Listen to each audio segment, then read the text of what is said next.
Saudara-saudari, selamat berjumpa. Pada kesempatan ini saya ingin mengajak Anda untuk merenungkan adorasi sebagai saat kita memandang Tuhan Yesus dan melalui Tuhan Yesus kita memandang Bapa. Kita bisa memandang Bapa, bisa melihat Bapa karena Tuhan Yesus. Dalam Injil Yohanes bab 14, Tuhan sendiri berkata kepada para rasul dan para murid semuanya, untuk kita juga. Sebab Tuhan berkata begini, barang siapa telah melihat aku, ia telah melihat Bapa. Karena aku dan Bapa adalah satu. Kata-kata Tuhan Yesus. Renungan ini tentu saja ingin mensyukuri anugerah yang benar-benar besar untuk kita. Sebab kita tidak pernah tahu kayak apa Allah Bapa itu. Allah Bapa itu sumber kehidupan segala sesuatu.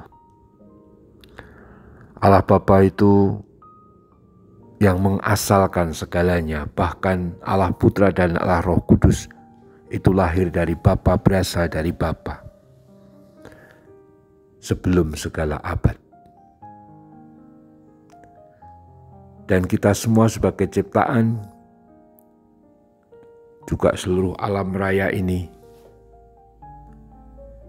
adalah ciptaan Allah Bapa melalui Putra dalam Roh Kudus. Tetapi kita juga tidak pernah sungguh Allah Bapa macam apa yang kita punya. Dalam Perjanjian Lama, umat Israel mengenal Yahweh Allah Israel yang memanggil Abraham, Ishak dan Yakub bapa leluhur mereka, yang membebaskan umat Israel dari Mesir atas penjajahan Firaun.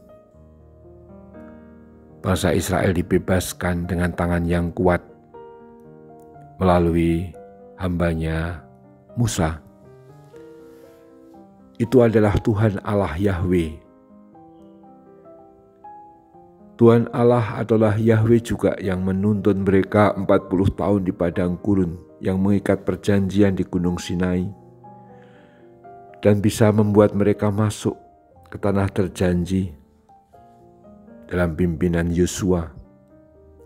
Begitu seterusnya hingga zaman kerajaan, hakim-hakim kerajaan, tapi kerajaan juga hancur.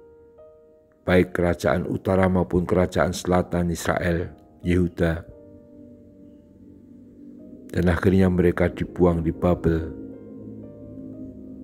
sebagai bangsa porak-poranda, tapi kemudian dikumpulkan kembali oleh Yahweh Allah Israel.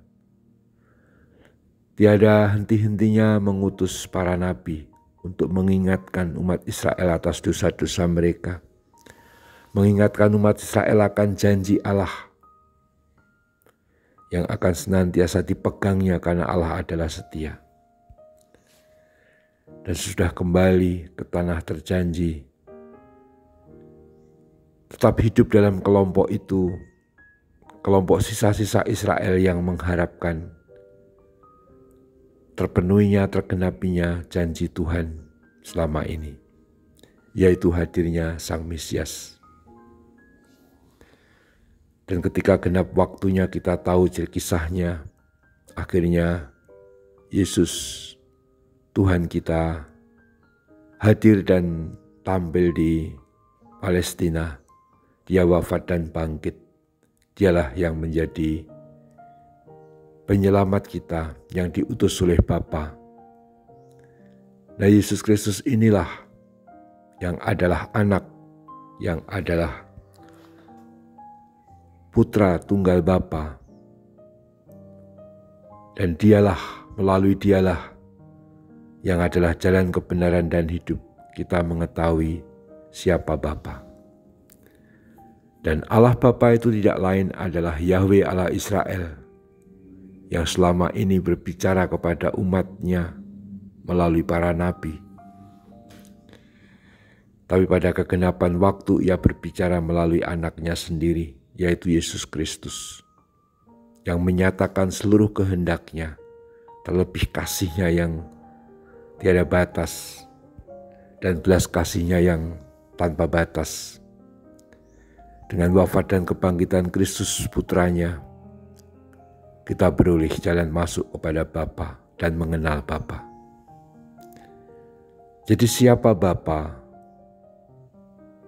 adalah apa yang ditampilkan, ditampakkan, dan apa yang dibuat oleh Yesus yang akhirnya wafat dan bangkit itu.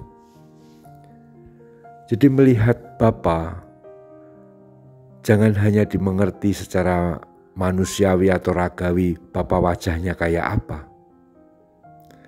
Bapa tidak pernah menampakkan wajahnya. Tetapi Yesus Kristus kita punya wajahnya secara manusia karena dialah yang manusia. Allah Bapa tidak pernah menjadi manusia. Putranya Yesus Kristus itulah.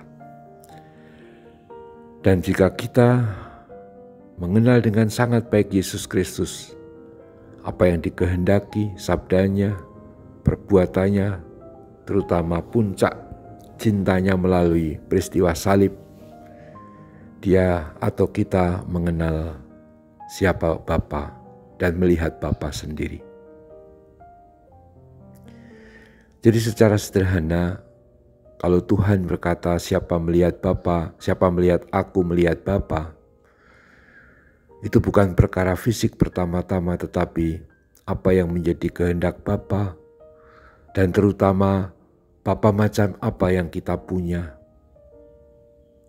Jawabannya adalah Allah Bapa yang ditampakkan dengan seluruh hidupnya yang berakhir dengan wafat dan bangkit Yesus Kristus Tuhan kita. Inilah pegangan kita dan syukur kita. Tentu semuanya itu kita pahami karena Roh Kudus yang dicurahkan kepada kita. Marilah kita memandang Tuhan Yesus dalam sakramen Maha Kudus, sambil mensyukuri karena kita juga melihat Bapa yang mengasihi kita. Kita mohon supaya semakin teguh dan beriman kepada Bapa melalui Tuhan kita Yesus Kristus dalam dorongan Roh Kudus. Terpujilah Tuhan kita Yesus Kristus untuk selama-lamanya. Amin.